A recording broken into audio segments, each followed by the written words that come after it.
Friday night, President Trump issued a memo directing the Attorney General Pam Bondi and Homeland Security Secretary Kristi Noem to punish law firms and lawyers who file what the administration views as frivolous or unreasonable lawsuits against the federal government.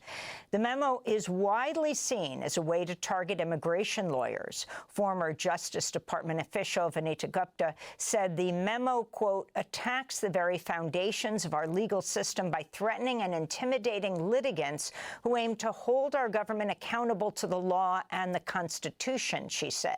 Meanwhile, a court battle continues over Trump's use of the Alien Enemies Act to transfer over 130 Venezuelan men from the United States to an El Salvadoran supermax prison after they were accused of being gang members. An appeals court will hear oral arguments today on the case. On Friday, U.S. District Judge James Boasberg called Trump's use of the law to be incredibly troublesome and problematic.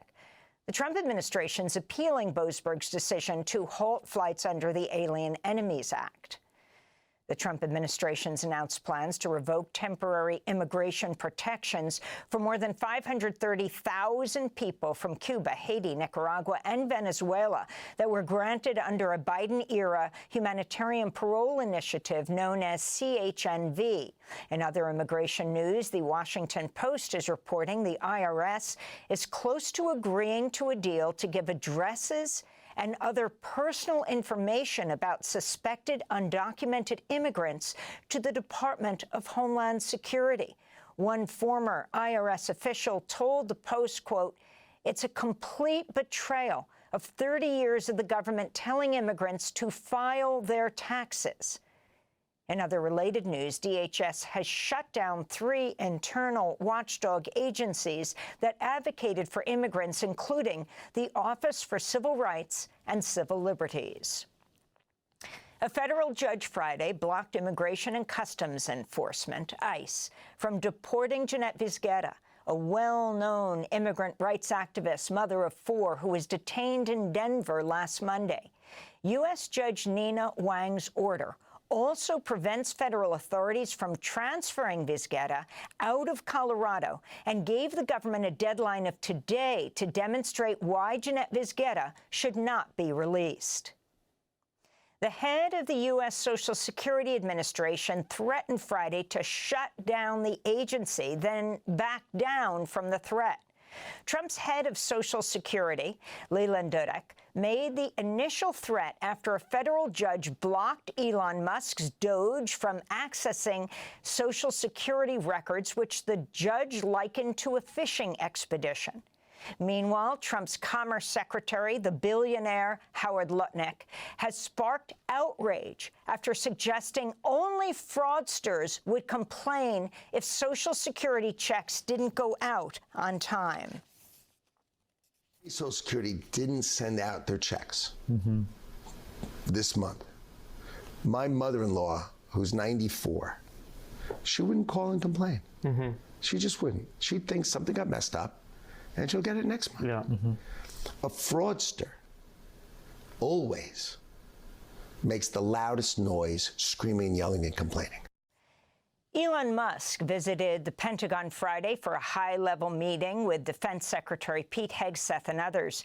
The New York Times had reported Musk was scheduled to receive a briefing on top-secret U.S. plans for a potential war with China. But the briefing was canceled after it was reported in the press.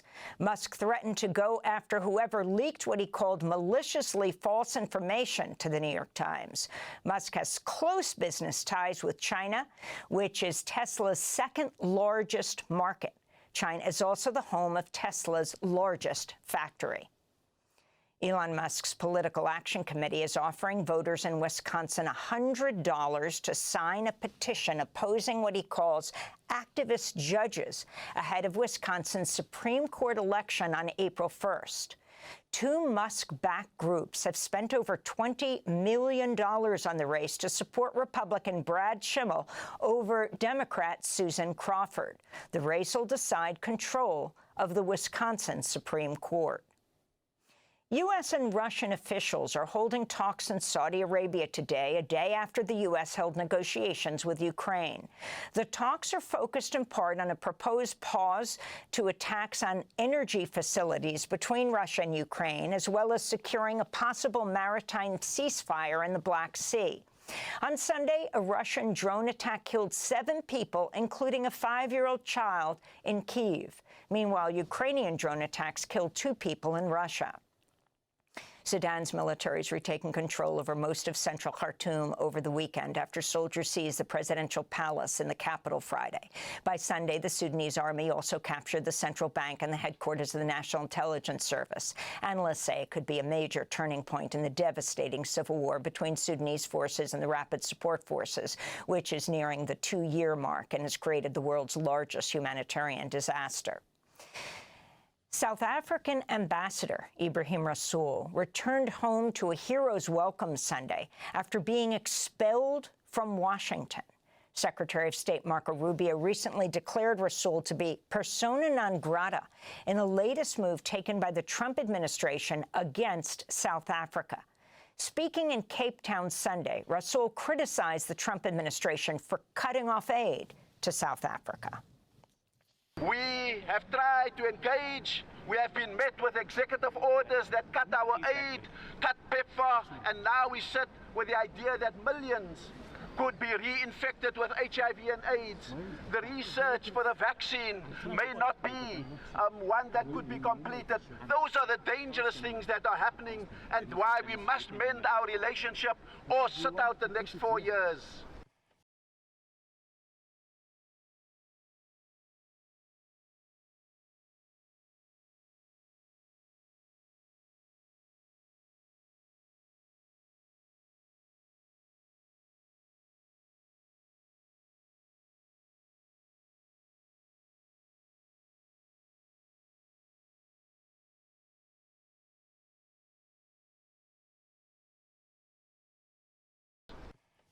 South African Ambassador Rasool has also said South Africa will resist pressure from the U.S. and other nations to drop its genocide case against Israel at the International Court of Justice.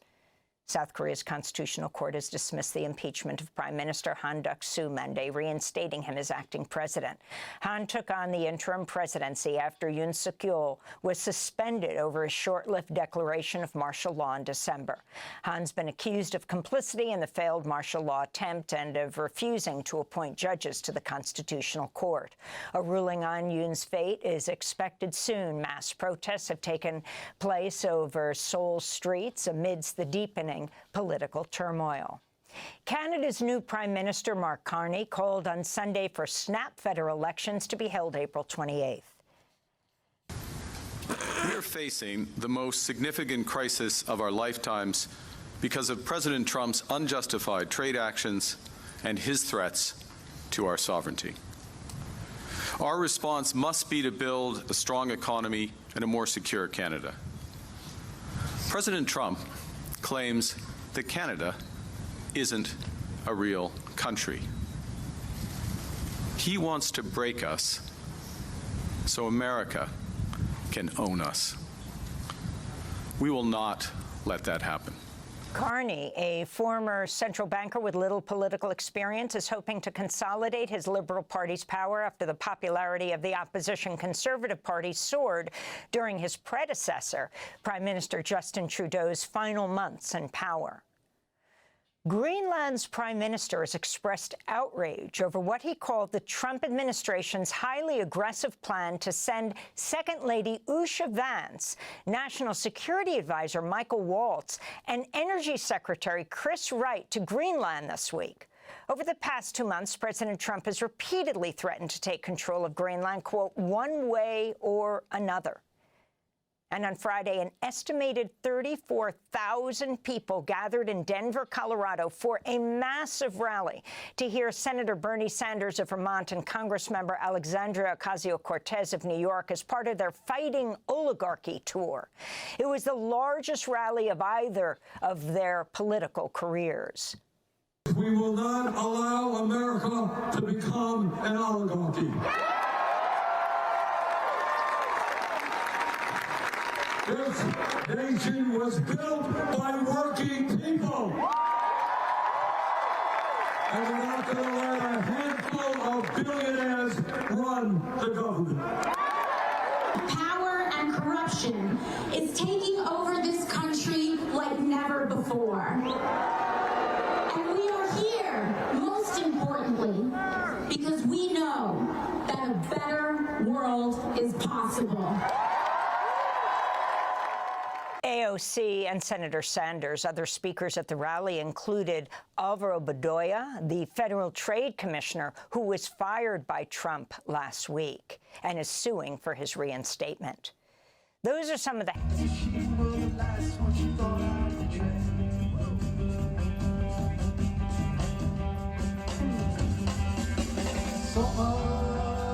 Atlantic, Jeffrey Goldberg says he was accidentally texted war plans. Yeah, we literally just received this piece from The Atlantic, and in it, Goldberg writes, U.S. national security leaders included me in a group chat about upcoming military strikes in Yemen.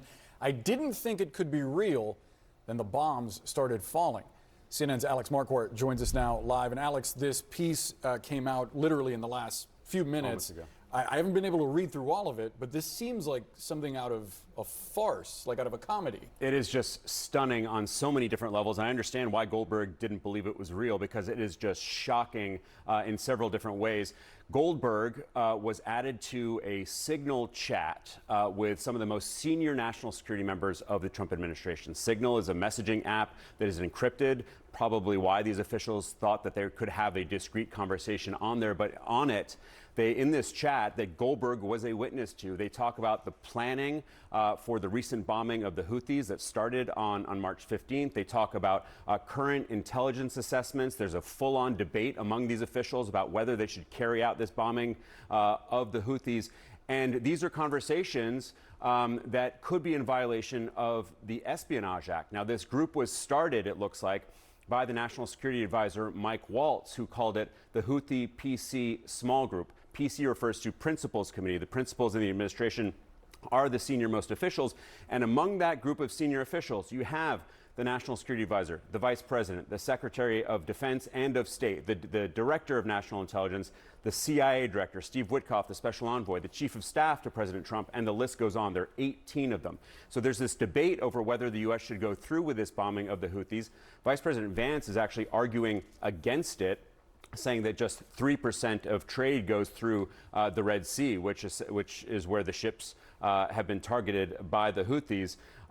Ratcliffe, the CIA director, he chimes in with current intelligence assessments that may be related to intelligence operations that are ongoing. Goldberg does not print that because, of course, that, among so many other details in this, are so highly classified. Hegseths, the Secretary of Defense, he chimes in saying that waiting a few weeks or a month wouldn't fundamentally change the calculus. And he notes, interestingly, that if this leaks, we look indecisive. Of course, it would eventually leak. Now, keep in mind, as they're having this discussion, Goldberg is watching all of this unfold, and he doesn't know, again, whether it's real, but he would quickly learn that it was. On the morning of March 15th, which is the day the bombings began, Hegseth, the Secretary of Defense, posted a team update at 11:44 in the morning saying the bombings were about to start 2 hours later. And in that message to this large group, again, including Goldberg, he posted operational details about these strikes that were about to happen, information about targets, about weapons, and the attack sequencing. 2 hours later, the strikes started. Goldberg looked up on Twitter, and he started to see explosions happening in Yemen, and that's when he knew it was true. And that's when these officials essentially started celebrating.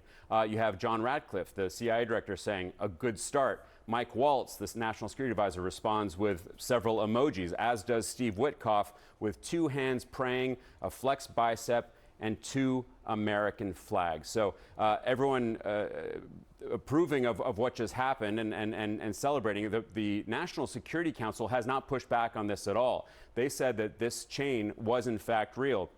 Brian Hughes, the National Security Council. The U.S. blitz on Yemen hasn't let up. The Trump administration first ordered airstrikes on the Iran-backed Houthi militia on Saturday night. Since then, 98 people have been hurt and 53 killed, according to the Houthi-run health ministry. Officials say women and children are among the dead and injured, a claim NBC News hasn't been able to verify. A U.S. defense official telling NBC News the Houthis tried to launch 2 retaliatory strikes against the USS Harry Truman over the weekend, and both were unsuccessful. An era of peace through strength is back. We will use overwhelming lethal force until we have achieved our objective. President Trump today on social media reiterating his warning that Iran will be held responsible if the Houthis do strike back, writing, "Every shot fired by the Houthis will be looked upon as being a shot fired from the weapons and leadership of Iran." Our message to Iran is you better take this president seriously, and I think the Houthis learned that the hard way this past weekend. Iran supports both the Houthis in Yemen and Hamas in Gaza. In 2023, the Houthis started attacking vessels on a key global shipping route just off Yemen's shores. In solidarity, they said, with the Palestinians. Those attacks largely stopped after Hamas and Israel reached a ceasefire deal in January. But after phase 1 of that ceasefire expired and Israel blocked aid from entering Gaza earlier this month, the Houthis pledged to renew their attacks. Iran's Revolutionary Guard commander over the weekend saying, "We stand firm against any threat and will respond in the strongest possible way." A firm, crushing, and devastating response. In Yemen's capital, Sana'a, massive crowds coming out to denounce the strikes and to express solidarity with Gaza. One protester saying, "The American and Israeli strikes that fell on our great Yemeni people will not weaken us or defeat us." And Matt Bradley joins us now from Tel Aviv. Matt, President Trump really drilling down on Iran in the last few days. Are there any indications of what his end game might be when it comes to dealing with Iran? Yeah, it's kind of a scattershot diplomacy that we're seeing Trump engage in when it comes to Iran. Again, threatening them on the one side, but also demanding that they come to the table and negotiate for a new nuclear deal, the kind of nuclear deal that he basically reneged on back in 2018 during his first term. It's unclear what kind of game Donald Trump is playing when it comes to Iran. Allison? Matt Bradley, thank you. Thanks for watching.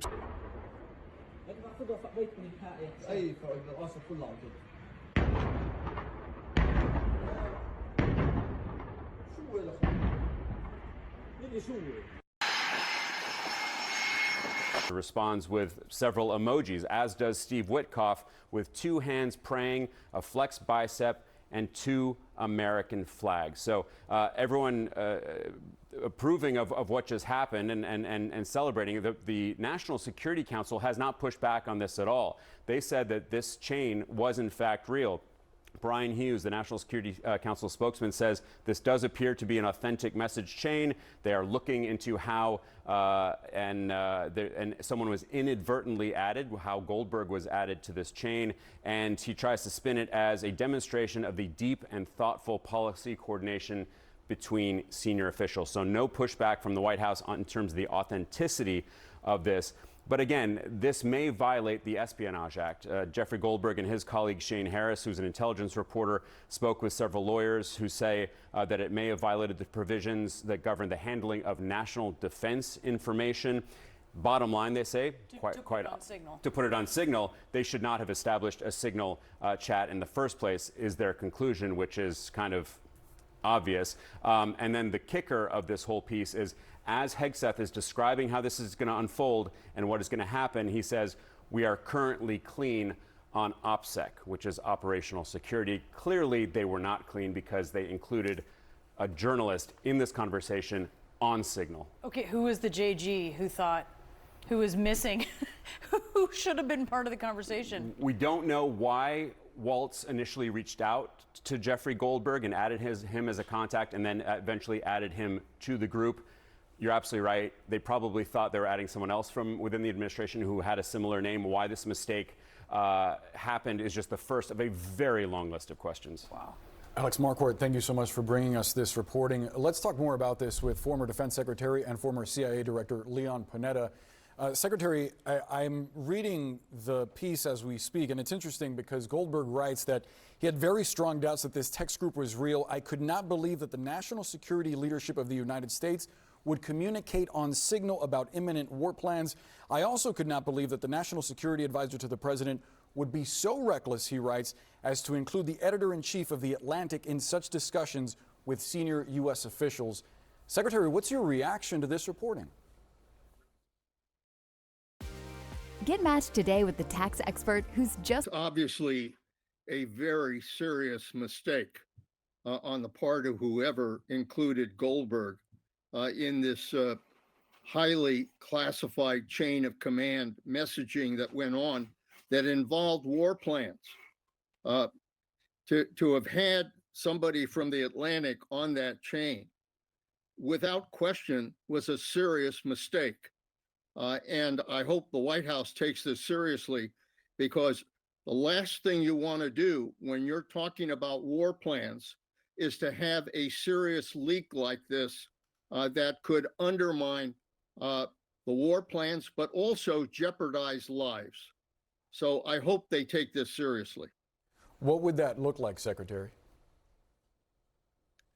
I think they would have to do a full investigation as to who included this name on that chain involving the highest officials in national security, from the president to the vice president to a secretary of defense, et cetera.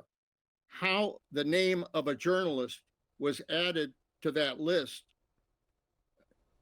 this is just a serious blunder, and not only could violate the espionage laws, but more importantly, can undermine our national security. That's probably the greater problem, is that it reveals our most secret war plans that require that we protect that information in order to be able to conduct what is obviously a serious operation of war.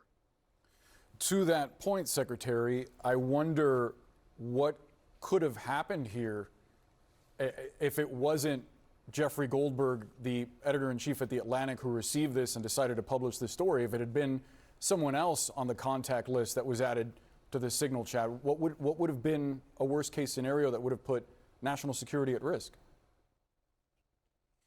Well, the worst-case scenario, I mean, thankfully, Jeffrey Goldberg just assumed that this was either a joke or some kind of mistake, and obviously didn't pay attention. But somebody who would have the United States as an adversary could reveal this information immediately to the Houthis in Yemen, that they were about to be attacked. And they in turn could have responded and attacked U.S. facilities in the Red Sea, causing casualties of our troops and of our men and women in uniform. So if it were somebody who did not have the United States' national security interests at heart, but rather had the interests of our adversaries at heart, he could have seriously disrupted these war plans. I wonder what you make of the administration's response, framing this, not denying the story, but framing this as an example of a thorough policy discussion, a thorough discussion about how to approach policy toward the Houthis. Well, look, this is a chain of command. It's provided so that our top officials can have that conversation as to whether or not to conduct these war plans. So that there's no question this is legitimate. But what they're not paying attention to is that you've included somebody on the outside who has no business knowing about this information. There was a mistake here. Somebody on the Atlantic got the most sensitive emails you can imagine at the federal level. That is a serious blunder. It has to be investigated, and somebody, frankly, needs to get fired. Who do you think that is, sir?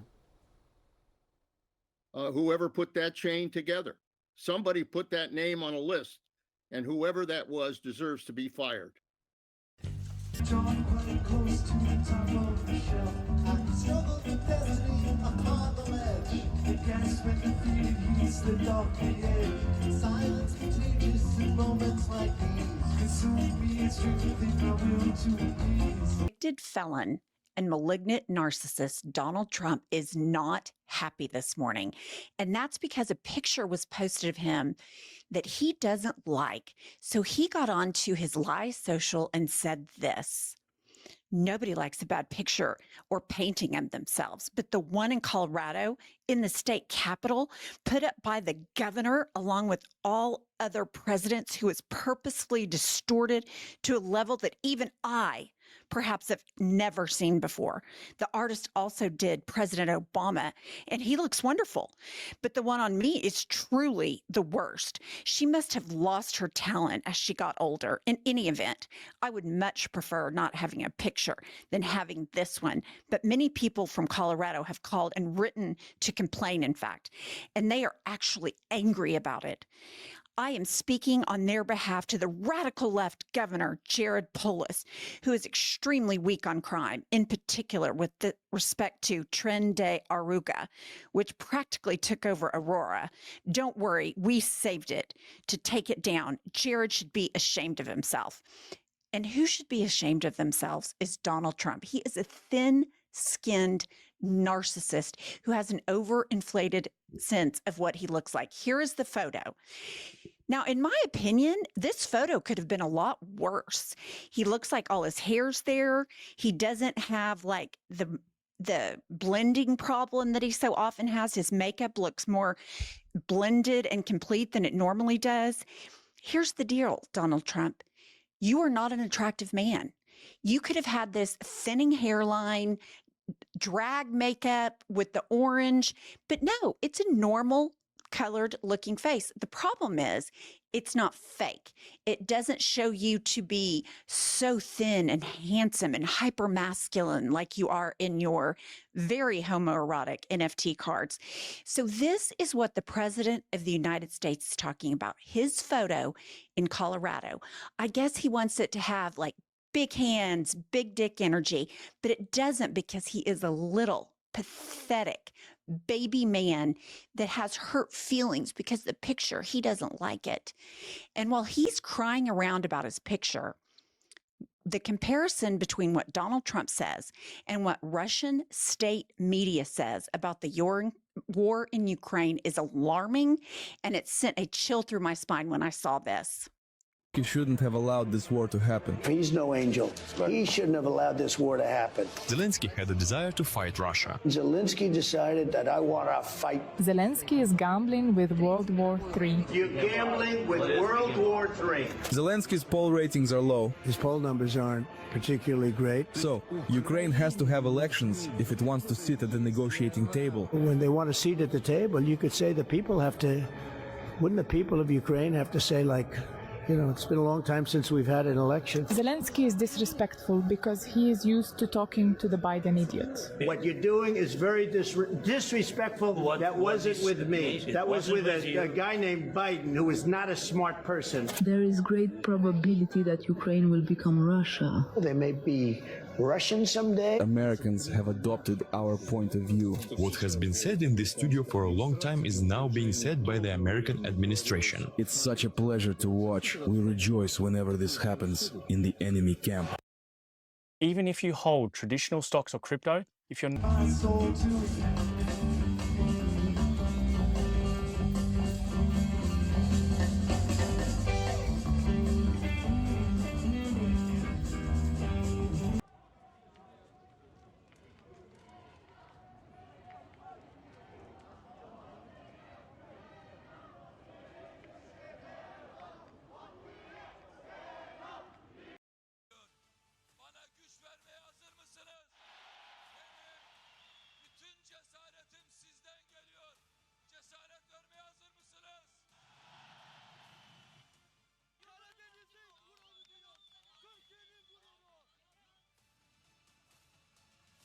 Ekrem İmamoğlu, Turkey is in political unrest. Despite a government ban, hundreds of thousands of people are taking to the streets daily, defying police barricades and demanding the mayor's release. The Interior Ministry says 123 police officers have been injured during violent confrontations, warning it will not allow what it calls the terrorizing of the streets. Speaking after a cabinet meeting, Turkish President Recep Tayyip Erdogan blamed the opposition for police officers being harmed and property damaged. The main opposition party will, of course, be held politically accountable in parliament and legally before the judiciary. I have made this call several times before, and I repeat it today. Stop disturbing the peace of our citizens with provocations. If you have the courage, answer for the corruption, theft, bribery, and irregularities. In just 5 days, authorities say more than 1,000 people have been detained amid nationwide protests, including several journalists. They're accused of violating the law on protests and demonstrations. The interrogation was they were shown their pictures at Saraçhane, which is where the municipality is built and where the protests are taking place in Istanbul. And they were asked if that person is indeed them, and they were asked what their purpose was for attending this event. And they said, we're journalists. İmamoğlu's party, the main opposition Republican People's Party, or CHP, has called the arrest politically motivated and undemocratic, urging continued demonstrations.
Sevgili hemşehrilerim, her İstanbulluya eşit vicdanına, sağduyusuna güveniyorum. Yılmıyorum, korkmuyorum. Bir adım 2023 hedeflerimizi gerçekleştirmek ve 2053 vizyonumuzu hayata geçirmek.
employees could face polygraph tests to determine who's responsible for the leak.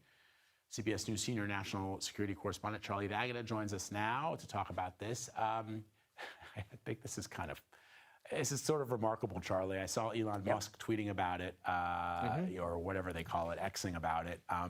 You know, saying that people will be found. It's sort of like a witch hunt, reminiscent of I guess, the glory days of the Saddam Hussein regime, where they, you know, went after people within their own parties or within their own government. But can they really implement these polygraph tests to figure out who's talking to the press, which isn't illegal?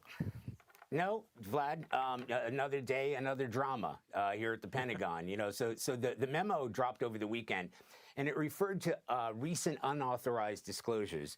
So it didn't specify exactly what was leaked or allegedly leaked. And this is where the sort of witch hunt comes on, as you mentioned, right? Because it came on the same day that Elon Musk visited the Pentagon. That was on Friday. Amid reports that he had been briefed or was about to be briefed on what the DOD calls O plans or operational plans, and that those plans were to include classified information about how the United States would conduct military operations in the event of a war with China, including what to target and when. So then there were those fierce denials, not least from President Trump, Secretary Pete Hegseth, the DOD spokesman Sean Parnell, who demanded a retraction. Then came this memo from the DOD Chief of Staff Joe Casper later that night, saying the use of polygraphs and the execution of the investigation will be in accordance to the law, instructing that investigation to begin immediately. It follows a similar investigation. You want to talk about witch hunt. The Department of Homeland Security has launched one. They say they're going to use polygraphs or lie detector tests, as well as about the same time, the Department of Justice is going to launch their own investigation. So lots of investigations going on. That one is to the selective leak of what they call inaccurate or nonetheless classified information about those Venezuelan drug gangs.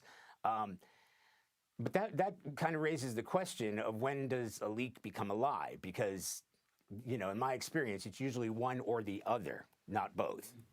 Right. And again, this is just, it's sort of remarkable that we're having this conversation. I'm just thinking back to Mark Felt, of course, who people will know was deep throat during the Watergate era. At least we found out that he was deep throat. Imagine the most paranoid president in American history, at least up until recent times, Richard Nixon, had said, you know what, everybody's got to go through a polygraph test at the FBI to figure out who's leaking information to Woodward and Bernstein. So I guess the question then becomes, could there actually be any repercussions other than potentially losing your job? Well, I was just discussing that with my wife. I used to be afraid of war zones. Now I'm afraid of not only losing my job, but going to jail. So the memo was brief, right? It's just one page. And that's how it dropped, right? Because you mean that if somebody leaked to you, you think that they would come after you? Well, it's because it's so vaguely worded, okay? So it does say the report will include a complete record of unauthorized disclosures within the Department of Defense and recommend how to improve those efforts. But then it says, if those efforts result in identifying a party responsible for an unauthorized disclosure, they will be referred to the appropriate law enforcement entity for criminal prosecution. So the way it stands, it's not just the leaker who gives the information out, but the people who maybe publish and broadcast that information as well. They may be found, or it may be put toward an entity that would chase criminal prosecution. That is scary. And even though former CBS Evening News anchor Dan Rather found himself on Nixon's enemies list, they never did anything about it. It was just a list that existed. But this was a great meeting. These are phenomenal people. We're lucky to have them. I have to tell you, I want to thank you all. And Elon, I want to thank you. I know you've been through a lot with this horrible situation that happens. That's right. Saving America. It's very unfair. What he is a patriot. Here's a man that I can tell you, he's a friend of mine. He's become a friend of mine. He supported me in the election. That's when I got to know him, really. I knew him a little bit from the first term, but not much. But he's a patriot more than anything else. He's never, think of it, he has never asked me for a thing. He could have. I always say, I wonder if he's ever going to ask me for something. And that's always subject to change, and if it does change, I'll let you know about it. But Elon has never asked me for a thing. I mean, I got rid of the electric car mandate. I have no idea how that affects him, but possibly not good. I don't know. But he's never asked me for a thing. And I think that's an amazing tribute. I did get activated last week when I saw what they were doing. I said, he makes an incredible product, and we're going to go out and tell people you can't do that stuff and support him. They got to support him, because if he wasn't doing this, he wouldn't have any of these difficulties. And I think it's getting less and less. Pam has done a great job with regard to all of the, you know, I mean, I know the kind of investigations that are going on. If she finds them, which she will, she already found 4 of them. But I think they're going to suffer very grave consequences, because they're really terrorists when you think about it. They're terrorists at a high level. And I think the people that are financing them, they could very well be people I know, people that you write about. But those people are in big trouble, so they better cut it out. But Elon's a patriot. We want to thank you very much for the job you're doing. Thank you very much. Thank you very much. Thank you.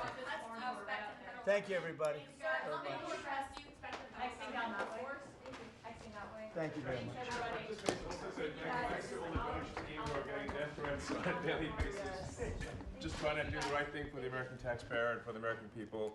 Just a thank you to the DOGE team who are literally getting death threats and being accosted. And you know, these are, a lot of them are just kids. You know, they're just trying to help out, and they're very talented. They could get jobs for millions of dollars a year.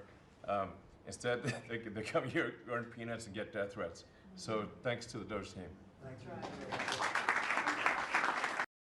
Back-to-back gestures that people are saying mimicked a Nazi salute. You see it there.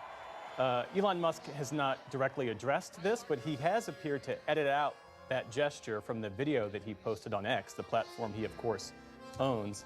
Help us understand what transpired. Thank you.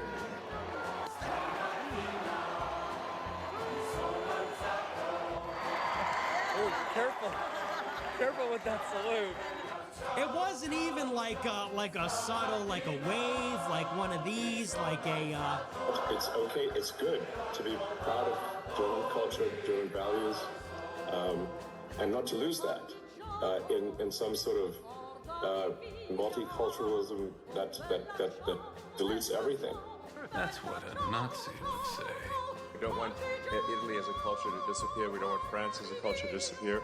I think we have to maintain the sort of reasonable cultural identity of the various countries. Or they simply will not be those countries. Aber der ist wahrscheinlich für Sie auch ein Nazi, hm? Nazis, Nazis, Nazis, lauter Nazi. USA, USA, USA, USA, USA. Ah! Yes. No, dog. No, this is the Charlie Chaplin mustache. Hey, so what the fuck was that? I mean, we all know what that actually was, but there are a lot of people online, from Elon Musk simps to professional headline writers for major newspapers, insisting that it was something else entirely. A mysterious gesture, or just what autistic people do, which I can't even begin to pass the ableism of saying that autistic people are just biologically predisposed to seek heiling. As if we could have just stopped World War II if we just replaced all of the Germans' machine guns with fidget spinners or something. Sorry, I was stimming. Besides the people just flat out in denial because they've decided that don't believe the evidence of your own eyes and ears was in fact not an incredibly on-the-nose line from George Orwell's 1984, but actually just words to live by, inspiration, hashtag just girly things. And of course, the editors at the New York Times, the BBC, and the Daily Mail, who were terrified of upsetting the richest man on earth, and are filled to the brim with conservative bootlickers whose one job is to make sure that they don't upset too many millionaires by reporting too many inconvenient facts. On top of all those people, you have the people who think they found the world's most ill-timed gotcha. It's not a Sieg Heil, you see. It's a Roman salute. Well, that's all right then. Gee, I wonder what the Roman salute is another name for. And wouldn't you know it, I'm perfectly placed to debunk this ridiculous argument along with all the other ones, because I am standing right here in the city where the Roman salute made its way from anachronistic depictions of ancient Roman art to being the greeting of choice by fascists. This is Rijeka, in northwest Croatia, or as the fascists would have you call it, that is, by its Italian name, Fiume. I am in Rijeka, in Croatia, or as the nuncio would have you believe it to be called, a Fiume.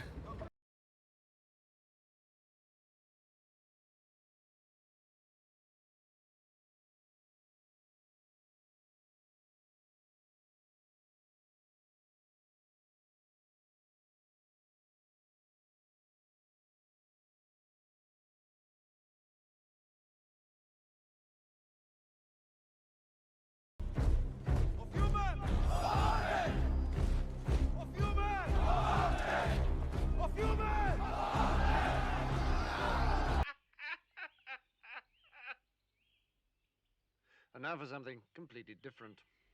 Years. There was an 8-year period in the later part. We all agree. I hereby posit, can we all agree that one thing that's bad is the bubonic plague? Now admit it, you thought I was going to say Nazis there, didn't you? I know, but we're now at the point in U.S. politics where that can no longer be the go-to example for thing we all agree is bad. So I'm going to try to reset a new baseline for us here in 2025 in the United States of America. Is there anyone out there who does not agree or who doesn't get that the bubonic plague is a bad thing? The bubonic plague has its own era in human history, the Black Death years. There was an 8-year period in the later part of the Middle Ages in the 1300s when bubonic plague ripped through Europe. It killed 2/3 of the entire human population of Europe in 8 years. It killed 25 million people. Bubonic plague is an infectious disease that kills you quickly. You get it from a bacteria that is carried by rodents. They call it the Black Death because you get huge swollen lymph nodes and then you start turning black from gangrene. I mean, literally, it's the worst thing in the world. It's the worst plague to have ever afflicted humankind in all of human history. And you can still get it. You can still get it the same way people got it during the 1300s in the Black Death years. You get it by contact with rodents that are carrying this particular bacterium. It's not common for people to get bubonic plague anymore, but it does happen, particularly in a few specific spots in the world. So over the last few years, for example, you might have occasionally seen, alarming headlines like this one. A couple ate raw marmot believed to have health benefits. Then they died of the plague. Or this one, as bubonic plague kills another man in Mongolia, Russia starts mass vaccination against Black Death. Or this one from roughly around the same time, quote, Russia cracks down on marmot hunting after bubonic plague alert. And actually, I should mention, all those stories had to do with Mongolia, specifically with people getting bubonic plague because of contact with marmots in Mongolia. Marmots are basically big squirrels. They look like groundhogs. They're very cute, but they're big squirrels. And sadly, they are among the rodent species that can carry the bubonic plague. In fact, in some marmot populations in some parts of Asia, bubonic plague is endemic. It's really widespread in the population of those animals. So after incidents like these ones in 2019 and 2020 that occasioned those headlines that I just showed you, Mongolia had like a dozen suspected cases of bubonic plague, and people had started dying. And so in Mongolia, few years ago, they banned the hunting of marmots to try to stop people from coming into contact with marmots, to try to stop a new tide of literally the worst thing on earth, which is bubonic plague. Because again, we all agree, right, that bubonic plague is bad. And that is why it's illegal to hunt marmots in Mongolia. Because just within the past few years, people have been catching bubonic plague, thanks to contact with marmots, and they have been dying from it. Those news articles I showed you, that was incidents documented, people getting bubonic plague because of contact with marmots in Mongolia. That was 2019, 2020. In 2022, guess who went to Mongolia to do a hunting show about killing and eating Mongolian marmots?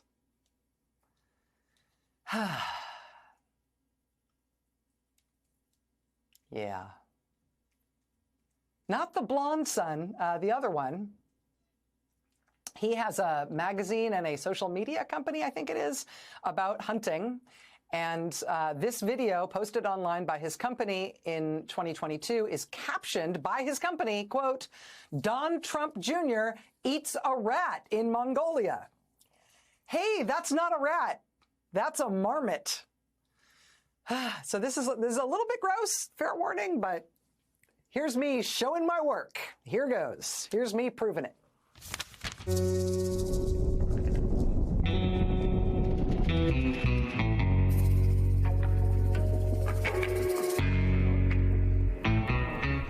Guys, I'm gonna go collect some firewood, okay? So we're gonna experience a pretty cool Mongolian tradition. Marmot is, I guess, a delicacy. Is it a delicacy? I guess it's a delicacy. I guess, did you do any reading? Do you understand what's going on here? What exactly you're doing here on film? It's one of those traditions, you know, they're totally a true delicacy, but actually is like illegal contraband. So I got to be really clear. You were with me the whole time. We did not shoot the marmot. Yeah. It's kind of contrabandy. It's kind of contrabandy, but that's so cool. The reason it's contrabandy to hunt marmot in Mongolia, the reason that government made it illegal to hunt marmot, and they tell you not to eat marmot meat, or certainly to handle any raw marmot stuff, is because, again, bubonic plague, which people keep getting and dying from exactly there, with exactly those animals, in exactly those circumstances. Now, I raise this because while Mongolia and its adjacent geographic neighbors like Russia have had to take some food safety regulation steps to try to stop the bubonic plague from having a 21st century resurgence, the United States, similarly, for a long time now, has seen it as just a function of good government to do what we can to regulate food safety. That is a core function of the U.S. government. Last week, the person in charge of food safety for the U.S. government, the Deputy Commissioner of Human Foods, Deputy Commissioner for Human Foods at the U.S. Food and Drug Administration, that person resigned in protest of what the Trump administration was doing to his agency, stating that the widespread and what he described as, quote, indiscriminate firings of food safety staffers at the FDA showed, quote, disdain for the people who do that work. We got a glimpse of the way that the judges are going to consider the DOJ's argument, and we were just starting to get a glimpse of the way they were going to consider the ACLU's argument here. Do you have a sense, after watching the majority of these proceedings, where this might go? No, I don't have any sort of like keen insight into where the sort of legal sort of recourse would fall out, or sort of the court's decision. I mean, clearly, if the court was to come out and say that these individuals need to be returned to the United States, if this was happened, you know, unconstitutionally, the operational difficulties to sort of carry that out are pretty extreme. But let's also say that the court says that this is a legal movement to move these Venezuelans to an El Salvadorian, you know, max detention facility. The sort of implications of that for both sort of legal residents, Constitution, and sort of immigration enforcement as a whole, it will foundationally shift. The administration's trying to use this Wartime Act, again, normally used during war, to claim that these folks on these planes were a national security threat. They were terrorists.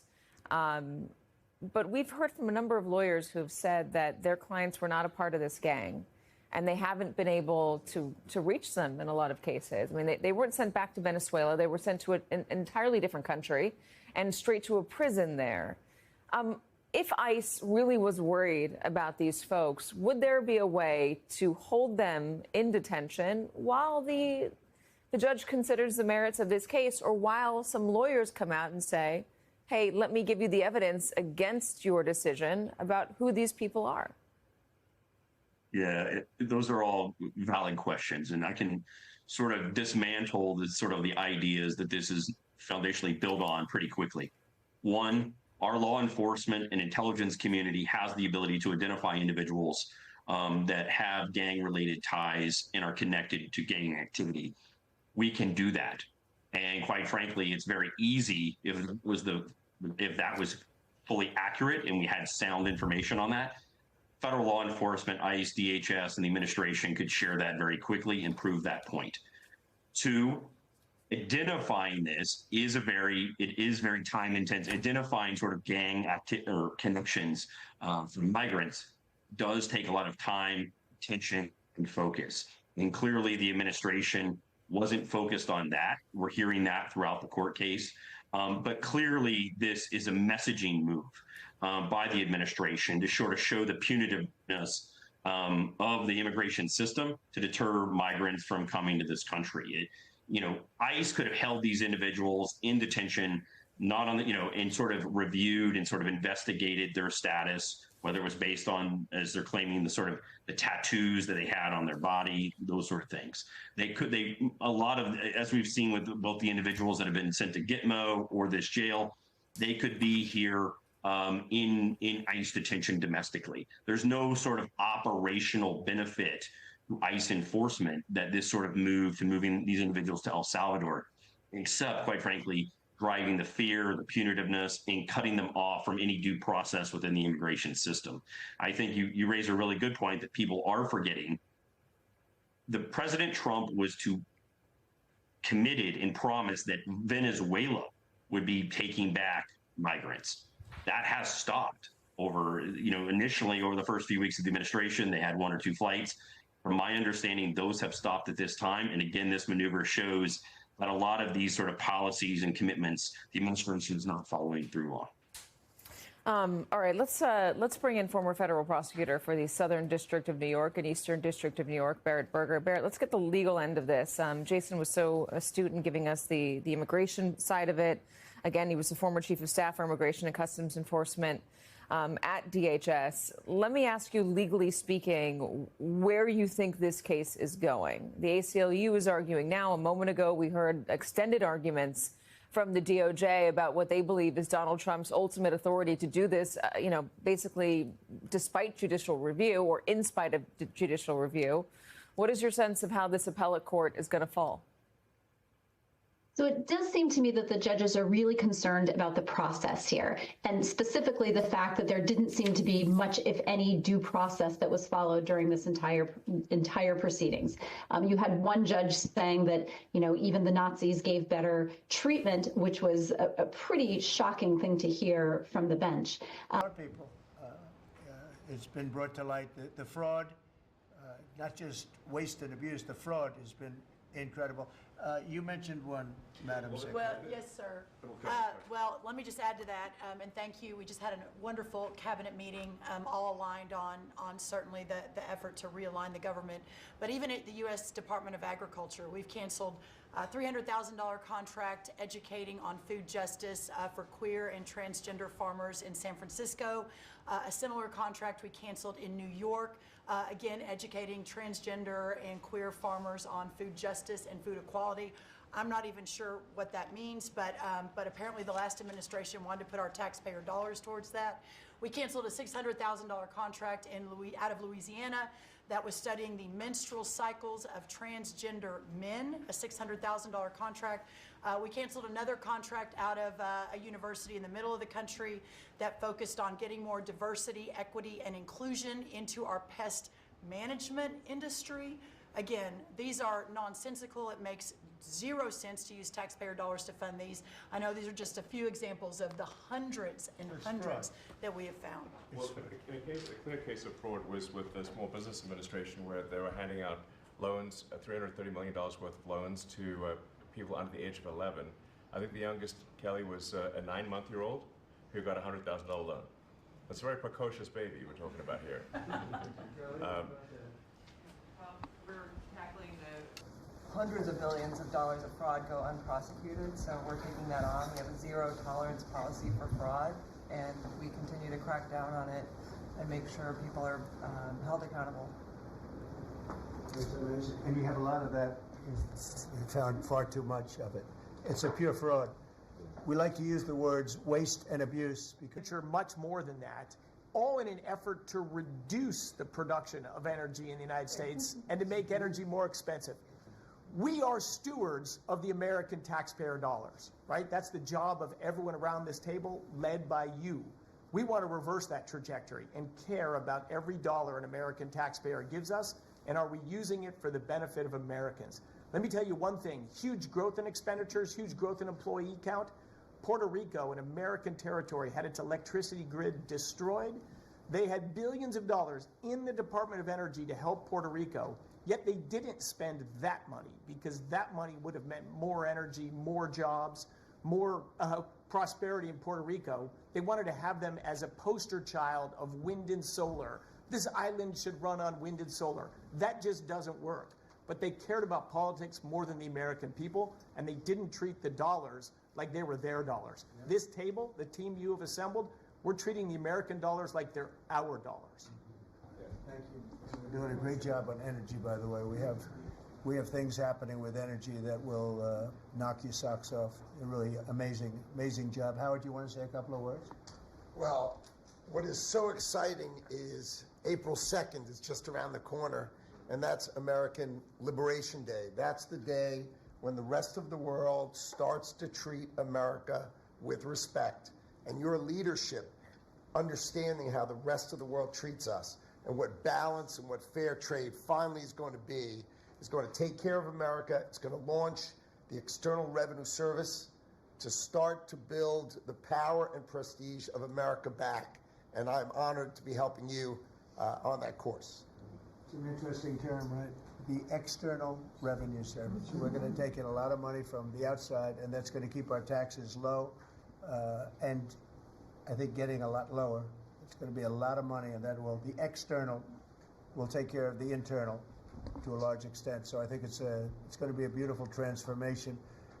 Linda, you might say a couple of words. You've done so amazing. It's a 50% cut, and more importantly, we want to bring education into the states. We're at the bottom of the pack, but we're the most expensive per pupil. And we want to bring education back to the states where they can teach the students lovingly with their parents and with the boards and everything else. And they'll be every bit as good as these other countries. These individual states will do a phenomenal job. You want to say something?